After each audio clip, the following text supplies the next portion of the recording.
Let's review Windy City Riot 2025, which is New Japan Pro Wrestling's newest offering in the United States, which happened on April 11, 2025 from the Wintrust Arena in Chicago, Illinois.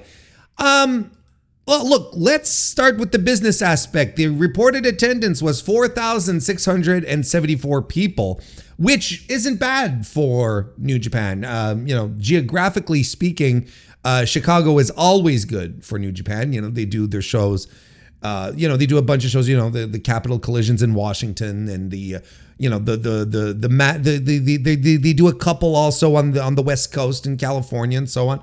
And really, depending on where they go, attendance really does fluctuate. It goes up and down quite significantly. And in this case here, well, they did good. Maybe not as good as last year when they did Windy City Riot again at the Wintrust. They drew 6,028 people reportedly to the show. Of course, the main event was Jon Moxley defeating Tetsuya Naito. Well, I mean, we didn't know that was the main event. It was Tetsuya Naito versus Jon Moxley for the world title. And that ended up being the big title change, and Jon Moxley won it off of Naito. So, arguably that's a bigger main event. Not that Hiroshi Tanahashi's final match in the United States doesn't have any cachet, because, spoiler alert, it does. But I never got the impression, and I might be wrong here. It doesn't happen very often. But, I could be wrong here. I feel like it was never really advertised that the main event was going to be Tanahashi versus Takeshita. Usually, New Japan shows, traditionally, I should say, finish with the IWGP World Championship or the previous belt. Yeah, you get what I'm saying. Like the main title finishes off the show. So I think everyone was expecting Hiroki Goto and Shota Umino to close everything off, and Hiroki Goto versus Shota Umino isn't exactly a pairing that is captivating the hearts and minds of New Japan fans. I'd say not just in the United States, I'd say anywhere. To put it mildly, Shota Umino isn't necessarily beloved right now. I think most fans enjoy Hiroki Goto's run. I've been enjoying it. I've been enjoying it. I think it's been good. It's been heartfelt. It's been a solid run so far. I just don't think that Goto and Umino for the North American crowd is anything that that makes you want to get out there and purchase tickets. Whereas maybe a little more with Tanahashi, and maybe if that had been advertised for the main event, maybe people would have been a little more confident in going in, because then it would have felt a little bigger. Then you would assume that the stakes were higher. I mean, it wasn't going to be, bottom of the card. It wasn't going to be opening the show by any stretch of the imagination. But, between what we ended up getting and something that would have been, in the middle of the card that probably could have lasted like 10 to 12 minutes. Well, instead of what we got, which was phenomenal, well, then, it sort of changes the dynamic, and you're like, well, am I really going to go do this? But look, the point is that I don't feel like the main event was as big of a deal, or at least the perceived or the advertised main event wasn't as big. Goto and Umino it doesn't fire off on all neurons. I think there would have been something. I think again, I might be wrong, but I feel like more emphasis should have been put on the idea that Tanahashi and Takeshita are just going to wrap up the show. I don't know why. I don't know why it wasn't advertised that way, and maybe it would have moved a couple of more tickets. I don't know. I can't say. It's still a pretty good. It's still a pretty good show attendance. Excuse me. It's still a pretty good attendance, regardless. Don't get me wrong. As for the show itself, well, I enjoyed it overall. I think there was a lot more to like on the show than there was to dislike. I think the things the things that you can dislike are very apparent and quite clear about that. Whereas the stuff that was good was very, very good and carried a lot of the weight. And look, overall, I thought this was a pretty good show. Was it was it as good a show as what was the one they did beforehand? The one in January. Battle in the Valley. Battle in the Valley. That show ruled. That was tremendous. Was it on that level? No, but I think Windy City Riot was. I think it was somewhat of a better show. I think it was a better show than Sakura Genesis. But let's get to it. Why don't we start breaking this down? And I think we got to start with the main event because that's the main story of the card. It was it was the attraction. I know I was talking about the main event earlier, but I think Hiroshi Tanahashi's last match on US soil was the attraction. Again, like I think if they had stacked this up with a better main event, I think they would have drawn more people. I still believe that. What would have been a better main event? Well, I don't know. I don't have a solution off the top of my head right now. So maybe this was just the best thing that they could do in this circumstance. I'm just saying, had they built someone better than Shota Umino as a contender, then maybe it would have been a little more exciting. Look, but again, I don't want to reiterate all of that, but nonetheless, like the attraction, the main point of this show, which ended up ending the show, was Tanahashi's last match against Konosuke Takeshita. Takeshita ended up defeating Hiroshi Tanahashi in this one. Of course, this was non-title, had nothing to do with the never openweight title. Didn't have to either.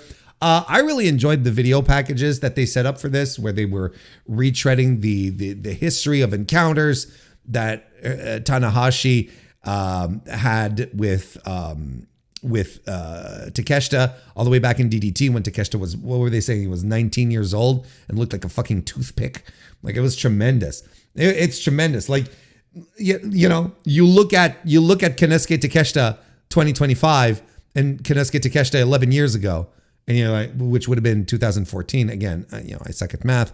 And you just point and you go, this is impossible. Like, this is impossible. This is not the same dude, right? Yeah, so I enjoyed them tying all of this in, and I got to tell you, this match was phenomenal. Just an absolute phenomenal piece of work, and without a question, we can't even start arguing about it. Like, I will not hear anything else. I will not entertain any arguments to the opposite. This was Hiroshi Tanahashi's best showing in 2025 since this retirement tour. Like, he looked as good as he can, and he looked as good as Hiroshi Tanahashi in 2025 can. Does that make sense? Like, I'm not saying, oh, well, fine, like, this is Hiroshi Tanahashi from 10 years ago. No. Like, this isn't Hiroshi Tanahashi from 5 years ago. This is the final form. This is end times Tanahashi. And for what it's worth, this is really the best that he has looked. I think a guy like Takeshita made sure that Tanahashi was able to work as good as he can within his physical limitations, and the result was phenomenal. They really decided to have Tanahashi get a true emotional send-off that was charged with with struggle and the fighting spirit that animated a lot of that animates. It's not dead. What am I doing? That animates Hiroshi Tanahashi.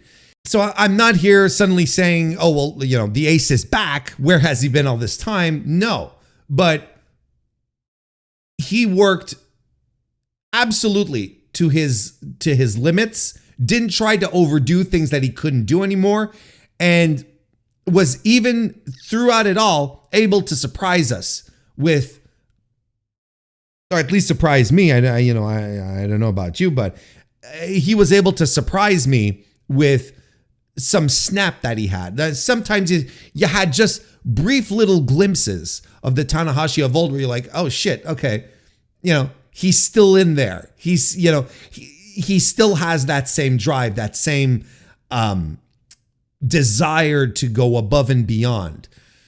And that's commendable, because this is another guy. When I say another guy, the other guy being Tetsuya Naito, this is another guy who is completely shot, right? I think everyone is pretty comfortable with that. But as some had speculated, Tanahashi gets into a position where he has to bring out the top line game. Well, the top line game is what comes out. Again, within his limitations. But, this was not, Tanahashi versus Taguchi from a few weeks ago where you're like, all right. It's not Tanahashi versus Togi Makabe, where you're just like, this is a disaster. Can this end? This is big match Tana, knowing that this is his last opportunity, that he is going to put over one of the future stars of pro wrestling, and wants to make the most out of it, wants to shine in all of this. And it was tremendous. It was a tremendous, emotional, perfect, dare I say, perfect way for the Ace to wrap it up in the US. I don't think that he could have had a better opponent than Takeshita, really. Not only because Takeshita is one of the future names of pro wrestling. Like this is going to be a guy who is going to sustain this business as a future star moving forward. Not only in Japan, but in the United States, but probably going to end up more in Japan. And that's my other point, is that he's not just a future star, but a star for the Japanese audience, for Puro, right? Tanahashi said it himself in his post-match comments in the ring. He said something to the effect that I'm paraphrasing here, that I'm president of New Japan Pro Wrestling. I'm not going away, and I still want to make sure that New Japan Pro Wrestling is the greatest promotion on earth. Something to that effect. Said that we're going to dominate the world. We'll take over the world. Something to that effect, right? Well, Tanahashi's not a fucking idiot. He can see the talent that Takeshita has.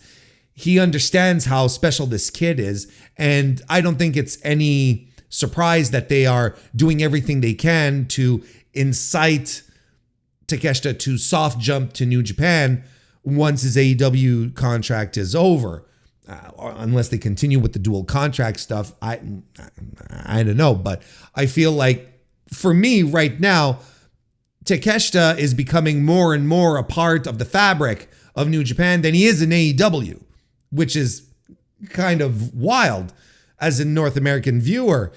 But that's still, nonetheless, I feel what's going on. And for Tanahashi to say, or to accept, like, I don't know how it all came down, but to accept that his final match in the US be against Takeshita, a guy who bridges the gaps between the US and Japan for the Japanese viewers, and for maybe even for a lot of North American viewers as well, that's not a mistake. And Tanahashi is a guy who has an incredibly great nose for talent. He saw it with Kyle Fletcher. He's seeing it with Takeshita as well. Like, this was a very special moment in Tanahashi's wrap-up year, and to bestow the honor of the last match onto Takeshita it's a big deal. And you can rest assured that Takeshita saw it as such and was probably very honored at it. And I think the finish of this match is testament to that there was a lot of pride that was being put into this. So there's a lot of pride essentially that went into this match. Pride from Tanahashi, pride from Takeshita, just pride all. I know it's a mortal sin for all of you Christian fundamentalists watching right now. That huge chunk of my audience. as everyone knows. But nonetheless, a terrific, excellent way to wrap up Hiroshi Tanahashi's story in the United States. Because this match was it was fantastic. I don't know what to tell you. Anyone who's been listening to my stuff, if this is your first time here, hello. But for the rest of you, you know how I feel about Konosuke Takeshita. I think he's one of the best wrestlers on planet Earth right now. He's still under 30. He's going to improve, and he's going to get better and better and better all the time. Like this is a guy who will absolutely be on top of the world, and he'll be a top star in pro wrestling. I don't think there's any doubt, barring a something disastrous, injuries. There's the ceiling on Takeshita is so fucking high. It's all the way to the top. And once again, like I like to say, he is incapable of having a bad match. And here we are again, and he's having a terrific one with Hiroshi Tanahashi, with all of the limitations that Hiroshi Tanahashi has in 2025. We've already reiterated that point. Tanahashi starts off, and he's got a game plan, and he's working the knee, which I thought was really cool. So he starts working the knee. I mean, it's not something completely out of the ordinary. You're like, Warren, is this the first time you're watching Hiroshi Tanahashi wrestle? I'm like, no. But the point being is that Tanahashi is deciding to go down this route, this strategy, which is cool, and it works out really, really well. He's working the knee so well that he even stops a control period that Takeshita has by going for the knee. Dragon screws him as well, but then he eats a bastard driver by Takeshita. But in the meantime, then also Takeshita, after the bastard driver, had to roll around in pain because he landed on his knees. So it was a really compelling story on that end where you're like, this actually might be the trick. This was the thing where you were like, well, maybe Tanahashi's not going out on his back because he's being the wily veteran here and he's using everything to his advantage. And he's using the knees to cut off any offense that Takeshita is trying to string together, right? Just hits the knee and it stops. Brainbuster, though, by Konosuke Takeshita sort of ends all of that. A little later, Konosuke Takeshita goes for a high fly flow, connects, covers Tanahashi, who kicks out at 1 to a big cheer from the crowd. Straight jacket German by Tana and a dragon suplex. Takeshita back up on his feet, eats a sling blade. Tanahashi goes for the aces high, and it connects and lands. But the high fly flow, once again, like his most successful move, but also his most poison move, because sometimes it just goes against him. He goes for the high fly flow, and Takeshita raises the knees up. They slug it out, and a huge knee strike by Takeshita, then lands another, and another, and another, and another. He pummels Tanahashi with 5 of them, and after each one, Takeshita is torn, but not like over dramatic where he's like, no, he's not pulling at his hair and, doing one of these or screaming at him, stay down, or saying, I'm sorry, I love you. None of that. But you can see like there's a conflict where he just wants Tanahashi to stay down. He wants to stop kneeing the ace of the universe in the face, but Tanahashi keeps getting up. So what does he have to, the only thing he can do is continue to knee him in the face. It was such a good segment. And then finally, what it finally takes to put down Hiroshi Tanahashi were the Hiroshima double knees right to his face, which is a fun callback to Tanahashi's feud with Hiroshima, who for a long time was the top guy in DDT back when Tanahashi was coming up. And it's interesting here that you have the DDT guy, AEW, but also DDT guy, who's doing the Hiroshima knees to Tanahashi to put him away. I thought that was That was a really nice touch. And that allows then Takeshita to do the burning fire for the exclamation mark. Put him away. He's done. And it's just fantastic. Just a fantastic finish. I fucking loved the finish. I loved this match. I thought it was extremely good. You know, the only thing, look, I'm only, quote unquote, am privy to giving this match 4.5 stars, if only because, you know, because of Tanahashi's limitations, you know. I think that's fair. I don't think it's a, you know, I don't think I can go any higher than that. But then again, I'm thinking on the flip side, I'm thinking, well, I'm giving this 4.5 stars for a 2025 Hiroshi Tanahashi match. That's spectacular in and about itself. So I shouldn't even be like regretful of it. I thought this match ruled. I loved it. I think it was a perfect way for Tana to wrap everything up for his US life. You know, they even had the baby faces out. I think I only saw baby faces, right? Hantai, essentially, right? But there were a lot of people from Hantai who were out to support Tanahashi throughout the match, and the crowd was so into it. What a great crowd this was overall. I'll say great crowd. Hang on a second. It was a great crowd for this match and for a couple of others in the evening, but there were some moments that the Chicago audience was, I don't know if they were spent, I don't know if they were distracted, I don't know if they were tired. Long week of work, I don't know. But we'll get to that. But they were on fire for this one. I think everyone was really, who was in the Wind Trust everyone was in the Wind Trust was really, really excited for this match, and it really showed. And both guys completely delivered on that front. It was a really special moment. And Tanahashi got on the microphone, spoke in English at the very end to thank the audience. And like I said a little before, to say, I'm not really going away. I'm the president of New Japan, and I want New Japan to rule the world, or something to that effect. I'm paraphrasing. And he took his time. And this has kind of become a little bit of a tradition now with, it's kind of become a tradition with the main event winner of any of the New Japan North American shows.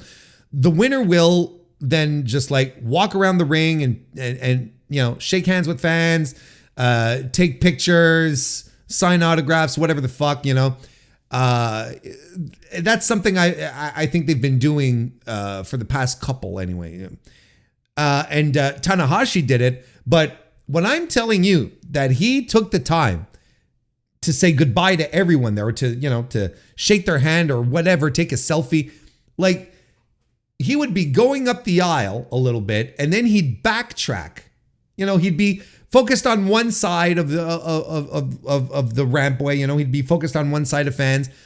And then instead of, how wrestlers then will just turn to the other side, but won't go back. They'll just keep moving forward all the time. And then they'll go to the other side and keep moving forward. He'd back up. He'd back up to the people that he walked past. He really took his time, which I thought was tremendous.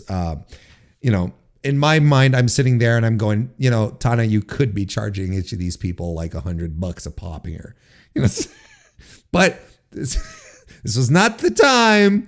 He was out there to sincerely thank all the fans who had come out and and wiping his sweat into towels and and telling Fat Liger to not jump the ramp, all that stuff. It truly was a nice way to send him off. The match was terrific. It was a good little send off. He got a little choked up. I thought you could tell, he did one of these at some point, sort of regained his composure. Jesus Christ, this man he's going to be just like crying, like tears pouring down his face, right? When he in the Tokyo Dome on January 4th. It's just going to be preposterous. It's going to be a quite an event. But nonetheless, here, like, he held his composure. I think he was probably not as impactful as the very last match you have, of course, and especially in front of your countrymen and women. Look, I don't have anything bad to say about this match. Like, nothing really bad, just like objective remarks. I thought it was a tremendous piece of business. There you go. Oh, and also, as a side note from that, as Takeshita left the ring, usually the champion stays or the winner stays, but as Takeshita left the ring, he ran into ELP, like I said, who was there as Hantai supporting Tanahashi, and they got into a bit of a shoving match, little jaw jacking, a little shoving. So they're probably going to be setting up ELP versus Konosuke Takeshita for Resurgence. It's Resurgence, right? Look, I'm not checking. I'm not looking at the next one. The one in Ontario, California. 4.5. It was terrific. It really, really was terrific. Why don't we then go down the card? Since we're at the top, let's just go in reverse order, especially since there's a lot of stuff at the start that I don't really have many notes on. But let's do that. We'll do that. Let's go ahead and do that. The IWGP World Heavyweight Title match. Hiroki Goto defeating Shota Umino to retain his title. Listen, I've always considered myself to be not as hard on Shota Umino as a lot of other New Japan fans are. I see the weaknesses, but somehow I always seem to find the positives, the strengths that the kid has, the appeal that the office has to apparently continuously make him a part of these big matches, be a part of the conversation. Like, here's a guy like objectively, right? Who's been handed all the opportunities in the world. He's been placed in spots that other guys would love to have. He's a guy that the office clearly has a lot of hope for, and they believe in him. And I'm watching this, and I'm watching his progression, and a lot of people are shitting on him, and I'm like, well, let's give him time to put it all together. And he's struggling to put it all together. In the meantime, he's being put in these big spots, and a lot of people are rejecting him. The Japanese fans started rejecting him. They booed him, when he came to challenge Zack Sabre Jr. for the belt in the Tokyo Dome. He was rejected by the fans in the Tokyo Dome, and he shit the bed in the Tokyo Dome. And from that point on, I was like, no, this is not. I need to curb all of my expectations regarding Shota Umino. And despite all that, I still find myself oftentimes to be saying to myself when I'm watching people criticize him, to be like, he's not that bad. He's not as bad as people make him out to be. Except on this show, I thought he was exactly what everyone says Shota Umino is. A stiff, a guy who has no passion, who has no spark for pro wrestling. He was so incredibly dry in this match, just dry and uninspired, acting like a heel in a pro wrestling match. I was joking with people as I was watching it, where they were like, he's not showing any emotion. They were saying, look, he's dead in the eyes and whatnot. And I was kind of agreeing. And then at some point, I think he locks Goto in the STF, and he starts shouting. He goes, and he's got this big, angry, contorted, angry face, And I'm like, well, there you go, folks. He's shouting. He's showing emotion. Isn't that what you want? Of course, I was being sarcastic. Because even I was like, this is forced. This is contrived. This is not working. And he has, and it's a guy, who was supposed to be, or at least the impression was that he was getting punished. Loses to Great Khan, who on the pecking order is absolutely under Shota Umino. He should be under Shota Umino, but he loses to Great Okan, and not only loses to him, but he loses in a hair match, so he shaves his hair off, and then, you know, we're all sitting back, and then he disappears for weeks, and we're expecting this great repackage. I think everyone is expecting, okay, well, here is Shota Umino version 2, version 3 if you count the Young Lions aspect of it. But look, the next version, the next chapter, wink wink, of Shota Umino, and he comes out to nothing. He comes out at the New Japan Cup, and he's essentially has the same gear on, only he's taken off all the glitter and color, and he doesn't come through the crowd anymore, and he doesn't have the glow sticks. But it's essentially the same thing. And he wrestles the same way. Now, I really liked his match with Dave Finlay in the final of the New Japan Cup, where, you know, I'm kind of like, well, there you go. This is what Shota Umino could be. And then he turns around, and he gets his second World Championship shot. Let this sink into all your brains, because I don't think many of us realize this, or we're really talking about it.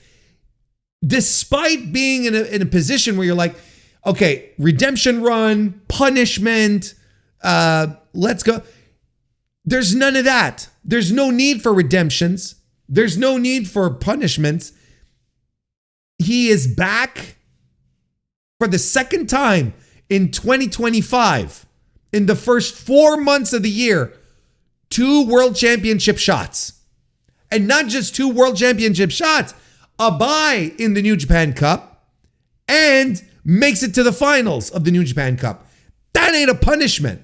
That's not what I consider a punishment. That's a guy who's still in the conversation. That's still a guy that they see as a top guy. And then I see matches like this, and I'm like, there is no reason. There is no conceivable reason that Shota Umino should be in these top tier, top level conversations of us chatting about how, you know, how great he is and how much he's going to fucking change the world or whatever. It's not happening with this guy. Or at least, hang on, let me say that again. He still has work to do. We're not there yet. And yet they're trying to tell us that he's there or that he's on his way. And if he's on his way, look, I don't have an issue. It actually makes a lot of sense. If he has to work his way back, makes a lot of sense. But he's not working his way back. He disappears for a couple of months, and he's back into world title contention, despite losing the New Japan Cup. It's bonkers, right? Doesn't that just boggle your mind? But I thought all of his worst instincts were on display here, and Goto's offense, his explosiveness really did help give some pulse to this match, and he worked hard. I mean, I can't say Shota didn't work well. You know, there's just no life to it. It was just like going through the motions. It's like it's like a homunculus doing pro wrestling, right? I don't know. You know, we get the Shouten Kai and the GTR for the win. I don't know what to tell you. Most of my notes are just like how boring this match was, despite it being really well worked. Like I didn't look. You know, I'm gonna go and give it a 2 3/4 stars, which is typically, you know, what I give to matches that I think are not, you know, are uninspired, that are kind of dry and dull. And unfortunately, there were long stretches of this match, which really, really were. I really liked Goto afterwards, talking to the crowd. Better English. I had never heard the guy speak English. His English is pretty good. Like, you know, better than Tanahashi's, I'll tell you what. I thought he was pretty good. Yeah, and, you know, and I spent a lot of time here shitting on Shota, but, you know, Goto, you know, I think everyone does like the Goto run, and the audience in the Win Trust were into it. They were chanting for Goto. They were excited to see Goto. I think this, you know, Joe Lanza recently said that this was to him his favorite championship run in all of professional wrestling right now, and I have to agree. This is a show. This is a run that is 100% organic and makes sense and has been years in the making, and it's drawing good business on top of it all. So what is there not to like about it? Like I think it's one of these things where you just feel really good. It feels good. It's not someone coming out where you're groaning, you're going on to this guy again, or oh boy, we're long in the tooth. It feels good. It feels good. I think it's, it turns out it might just be a good idea that they didn't put the belt on Finlay at Sakura Genesis and continue this way.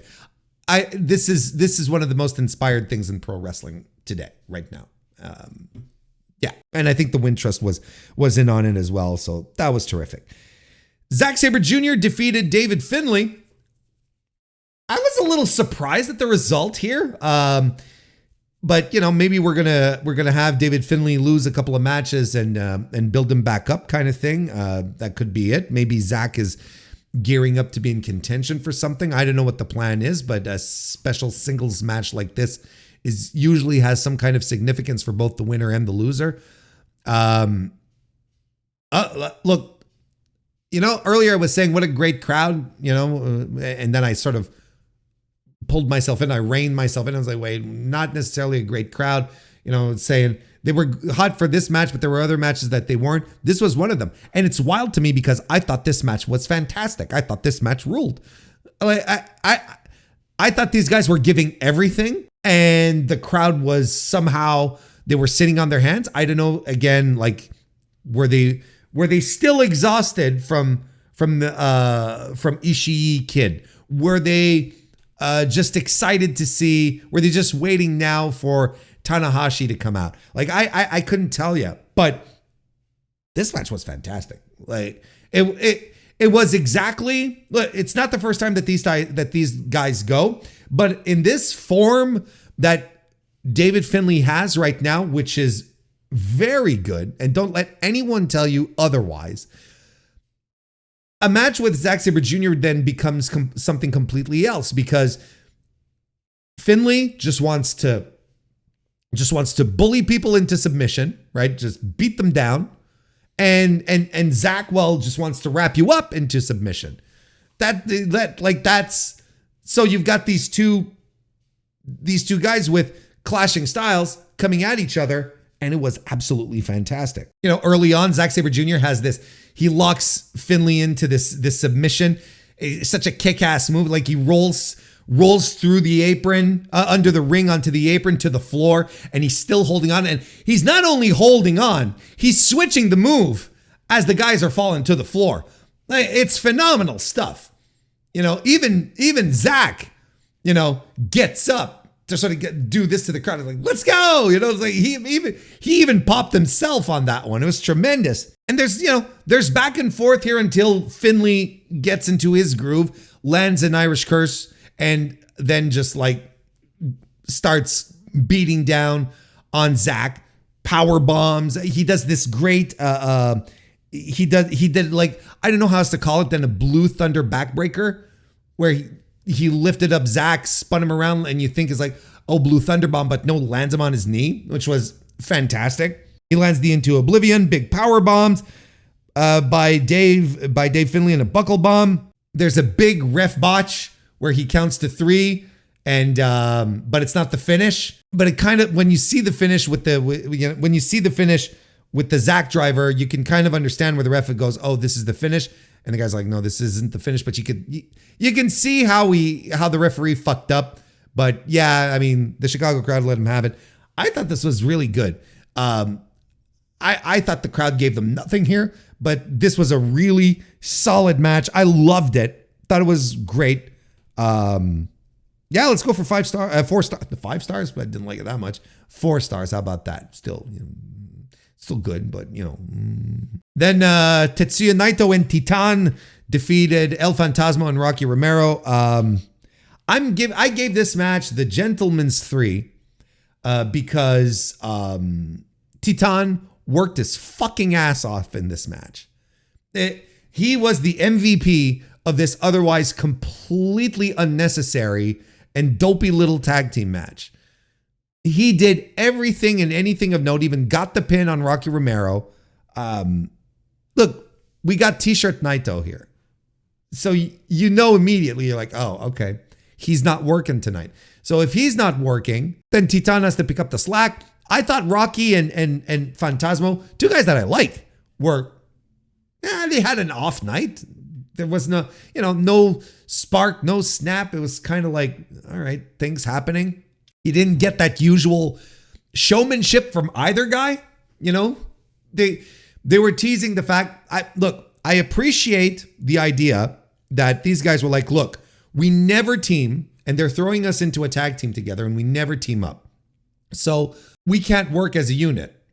So let's show some cracks in this foundation here. And I thought that was a nice little touch, but it wasn't enough to make this match like really interesting. Titan gets the win, the pin on Rocky, and it's a gentleman's 3 because one guy worked his fucking ass off to make this match something. Then we got the open weight, the strong open weight title 30-minute Iron Man match where Tomohiro Ishii defeated Gabe Kidd to become the new champion. This was exactly what you thought it was going to be. If you remember their match back in January at, I just said the name of the show earlier in the recording and I've already forgotten. Battle in the Valley, which is the match that set up this one here. If you recall, they had a good old-fashioned, strong style, beat the piss out of the other guy match. This is exactly the formula that they used here again, but they cranked it up a couple of notches. There was a lot of beatdown. There was a lot of big moves, dropping the other guy, decapitations with lariats, etc., etc. Kind of what you expect out of these two guys. Now, I know. And even, for a lot of people and myself, Tomohiro Ishii will always have a special place in our hearts, because I included myself, so I got to do our. We'll always have a special place in our hearts. But I think we're also at a moment where we have to come to realize that Tomohiro Ishii is, even though he can still go, and we can't, send him off to the glue factory just yet, he is starting to show some signs where you're like, oh well, okay, we're going down a path here with Ishii. Maybe this is why he didn't want to do a G1 tour. I can kind of see why.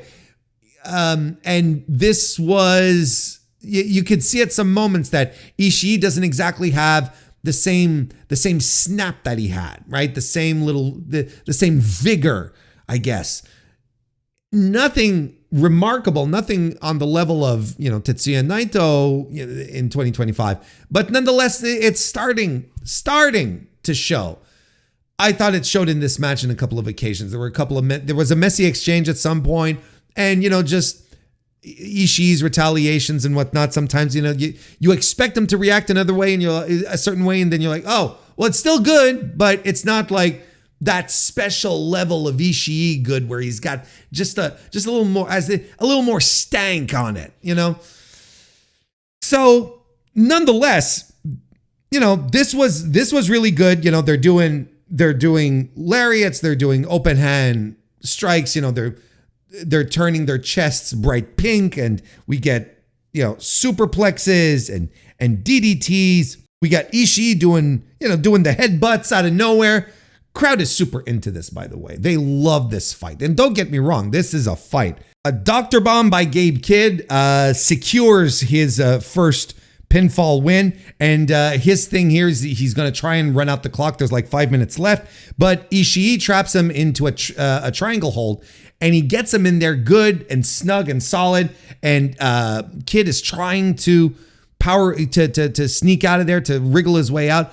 And he can't. So what he does is that he lifts Ishii to powerbomb him, does so, but Ishii doesn't let go. In fact, he repositions as he lands, and Gabe Kidd taps. So that brings the score to, it ties the score at 1. And they've got 1 minute left, and they're fighting still. Ishii goes for the brain buster, but Gabe Kidd rolls him out. Everyone's sort of losing their mind because we might just get a flash pin, but he doesn't.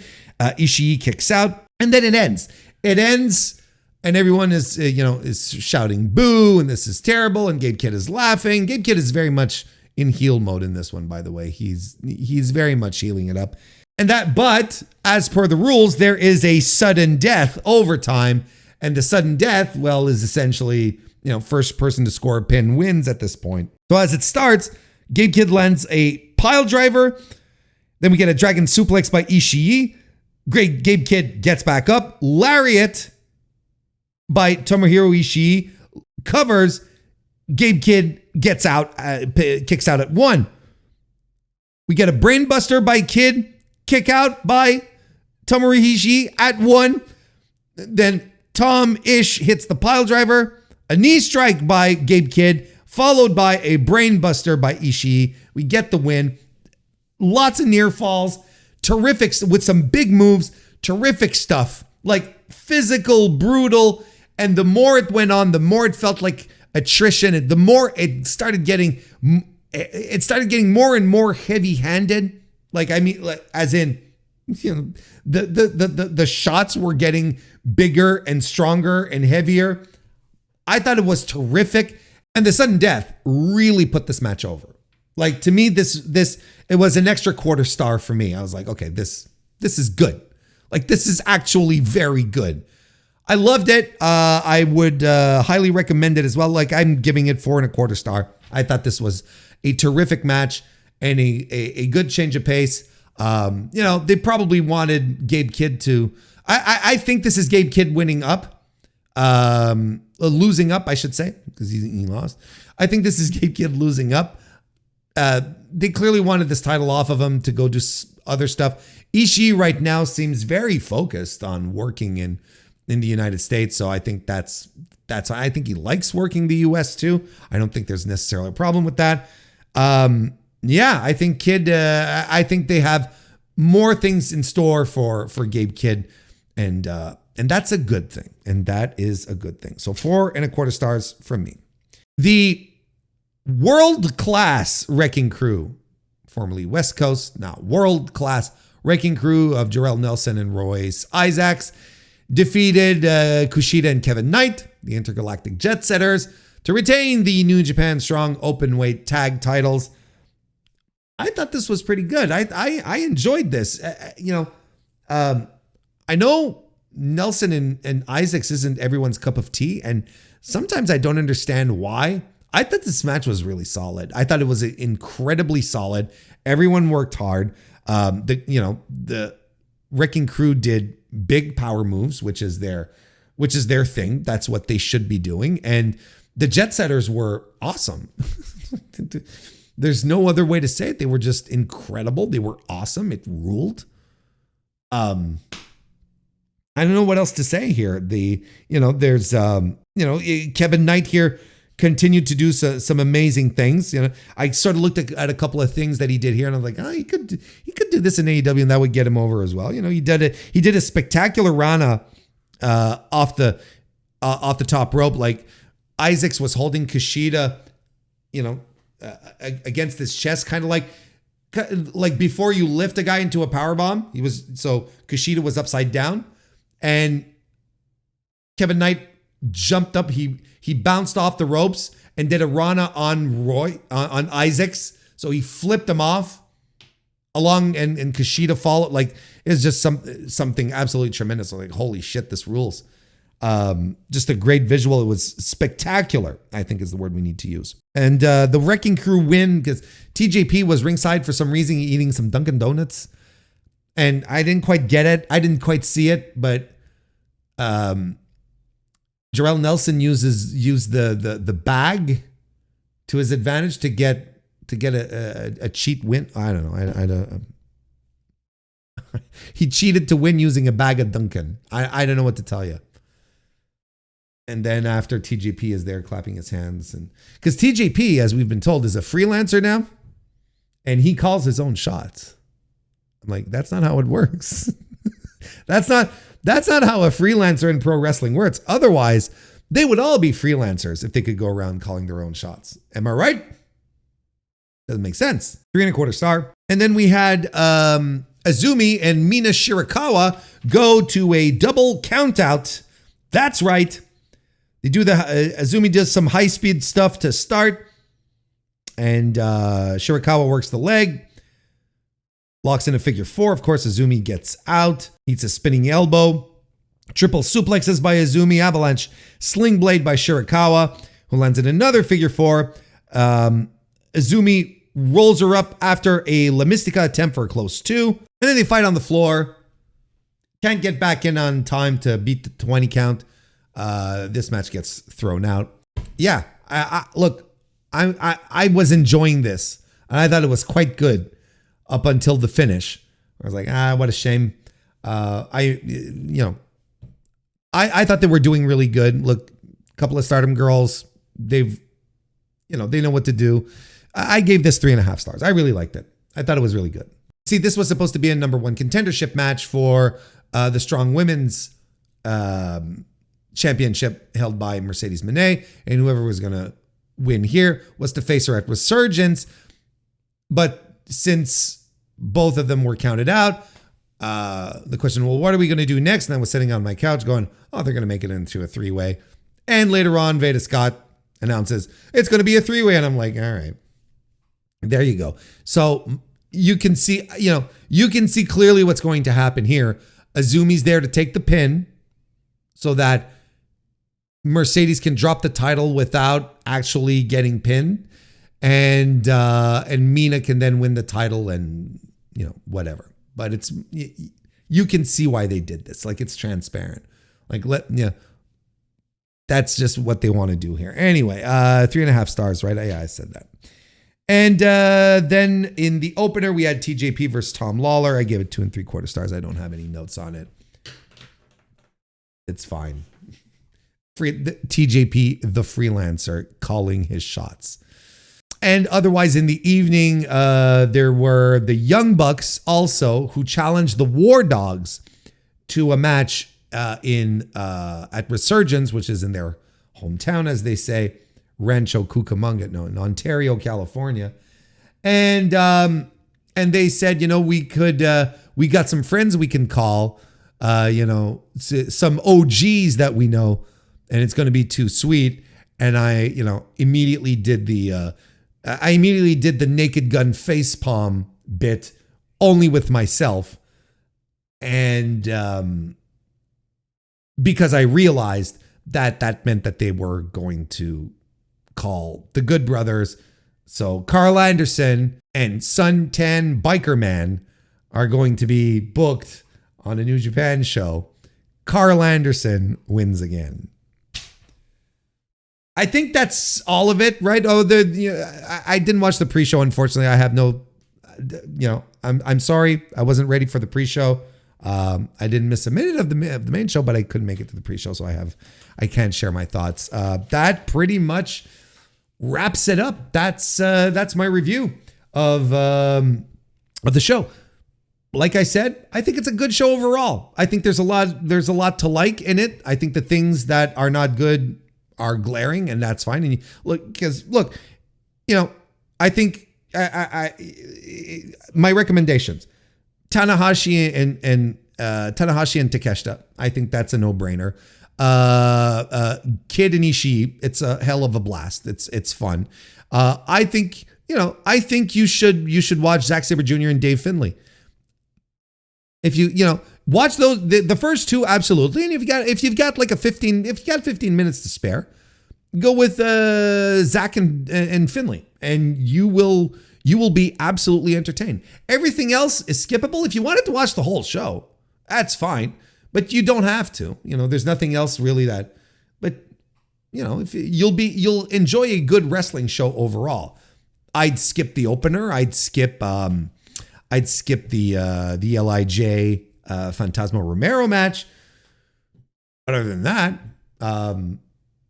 everything else is good. I enjoyed the show. I thought it was pretty good. and was solid in the spots that it had to be. Oh, and you can also skip this show to Umino, which is a shame, but because of Goto. But yeah, that's the review.